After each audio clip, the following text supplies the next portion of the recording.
The Calgary Flames have been no strangers to making trades over the last 12 months, and just 1 month into this season, we've already had plenty of trade speculation around the organization. Allegedly, the Flames want to acquire a center, and there are some big names on the trade block from within the Flames roster.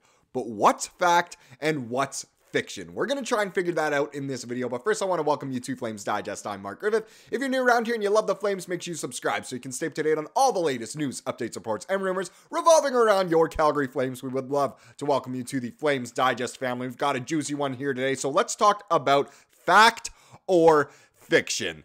Fact or cap, as the youngins would say, true or false if we are doing a Scantron test, and thank goodness I haven't done one of those in years. I feel for all of you high school kids that watch these videos and have some exams coming up. But either way, let's hop in and talk about this article here, which comes from Jacob Panturi, and he says, fact or fiction, debunking NHL trade rumors. And I actually think this one comes from Sports Illustrated, a source I don't often use. But with so many trade rumors flying around the NHL recently, which ones are fact and which ones are fiction? And it's funny because the photo used for this article, as you can see there, is Andrei Kuzmenko, but he's actually not really mentioned in this article at all, which is kind of funny. I don't know. I'm guilty of using that too. But either way, let's hop in. So the 2024-25 NHL season is officially 1 month old, and it's been an exciting 4 weeks. The Jets are on top of the league standings in the first of many surprises so far. We all know what'll happen to the Jets when they play the Avs, the healthy Avs, or the Stars in the playoffs, but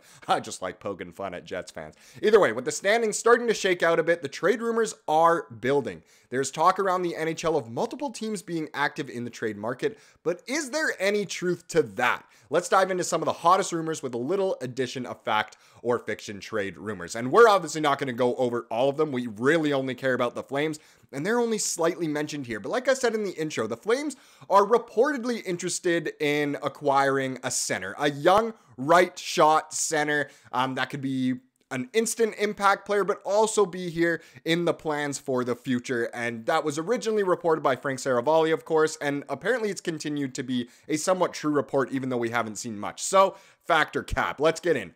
Fact! Fact, there's nothing to dispute here. Reports are flying around all three of these teams, so the Sabres, Flames, and Predators want to add all three of these teams, and they all want to add one thing: another top line center. It's a huge ask for their front offices to accomplish, but all three teams could desperately use another top six forward to shoulder their offensive burdens. I don't know if I said Panthers before. In my mind, I said Panthers. So if I said Panthers, I apologize. But Sabres, Flames, Predators. Flames, that's the one we care about. So apparently it's still a fact that they do want to go after a top line center. And of course that would be a right-hand shot. That's what the Flames want. That's part of the reason why they suck in the face-off dot so far this season. It's just something they don't really have and something they would like to have. So apparently a little trade update here is that they still are pursuing this and still want to add a center, which is very interesting. But another addition into this trade update, I suppose, from this video is this next part. So two Flames are off of the trade block. We have talked about in so many videos how the Flames are, always have players on the trade block and are always looking to trade players away. But, a lot of people had their big trade bait boards as soon as the season started, but two Flames forwards removed from a journalist NHL big trade board. This article comes from Jim Parsons of the Hockey News. Credit due to him for this one. So journalist Lyle Richardson, who I believe works for The Athletic, New York Times kind of thing. I could be wrong about that. It might work somewhere else. But either way,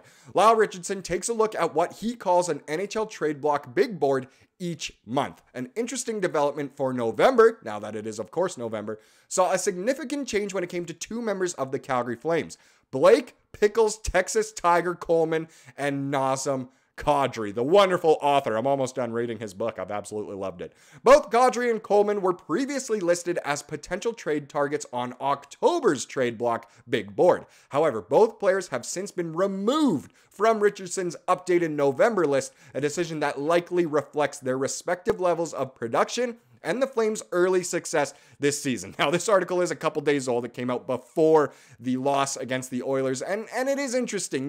Coleman had a good game against New Jersey, but otherwise hasn't produced tons offensively, and Kadri was really hot to start the season and hasn't done a whole lot since. So, but still interesting that they are off the trade block big board for November after, of course, they were there for October, and I believe they weren't the only Flames, but either way, Coleman, who ranked number 5 on Richardson's board just a month ago, initially seemed like a potential trade candidate. After Flames engaged in several high-profile trades last season, there was speculation about which players might follow if the team continued to struggle. Coleman, a two-way forward with 2 years left after this season on his $4.9 million contract, drew interest due to his playoff experience and value as a veteran presence. Richardson pointed out that the Athletics' Eric Duhatschek even highlighted him as a potential trade asset for Calgary if their playoff hopes began to wane. So he was number 5 just at the beginning of October on the trade bait board list, and now he is removed from it.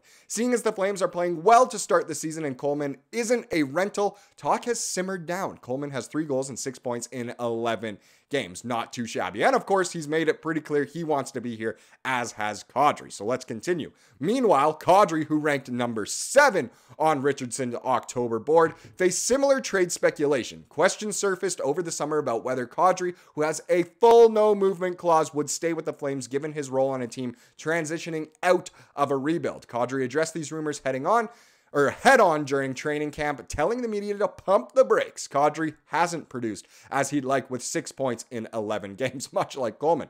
Not to mention, he's got 5 seasons remaining at $7 million per season on his current contract. Teams won't be looking at him unless he starts to pick things up. Even then, he might be a harder sell. So he's more so removed because he's harder to trade than I think a Coleman. Either way, neither of them are super easy to trade, and I don't think the Flames want to, so it does make sense why they're off the trade bait board. So this could be the last trade update video for a while, as it seems like there's not really any Flames that are super involved in the trade rumor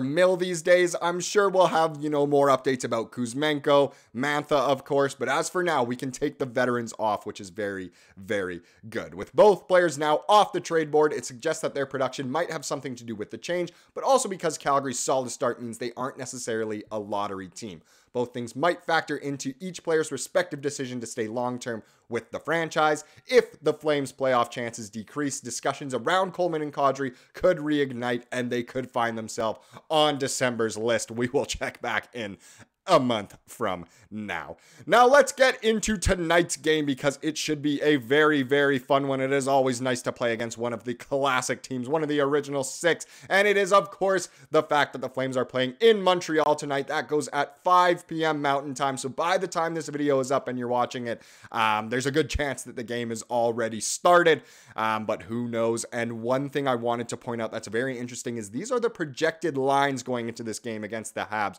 So a top line of Zary, Kadri, and Kuzmenko. So Zary moving around a little bit. That's interesting. Huberdeau, Sharangovich, and Mantha. So Sharangovich at the center position. Very interesting. Coleman, Backlund, Coronado stay together. And Pospisil demoted to the 4th line. He will be with Lomberg and Kirkland. Should be interesting. I mean, that's how the lines might start the game. Who knows if that will even be the lines midway through the first period, but we'll just have to wait and see. It'll be very interesting to see that. Wolf obviously getting the start after Vladar had the last 2, and Barry once again is in instead of Jake Bean. So overall, should be a very exciting one and interesting lines. Let's see how they click. Now let's wrap up this video with the comment of the day, as we love to do here on the channel. This one comes from the previous video about Mr. Martin Pospisil and how he was kind of called out for low-key selling and costing the Flames the last game. The game's the last Flame. And in this comment comes from Lawrence. He said, as bad as the penalty was, obviously against Pospisil, he didn't think the Flames played with the same intensity they did against the Devils. Again, they were careless in their own end with the puck, and had it not been for Vladar, the score could have been way worse. And it is totally true. Sure, Pospisil took a terrible penalty, and it kind of cost the Flames the game, but there's so many reasons why they lost, and a big part of that, again, is their play with the puck in their own end is kind of atrocious right now. They need to fix that up, as well as many other things, but at least the goalies are playing pretty well. Thank you so much for watching this video. Please subscribe like we saw here today, and have a wonderful rest of your day.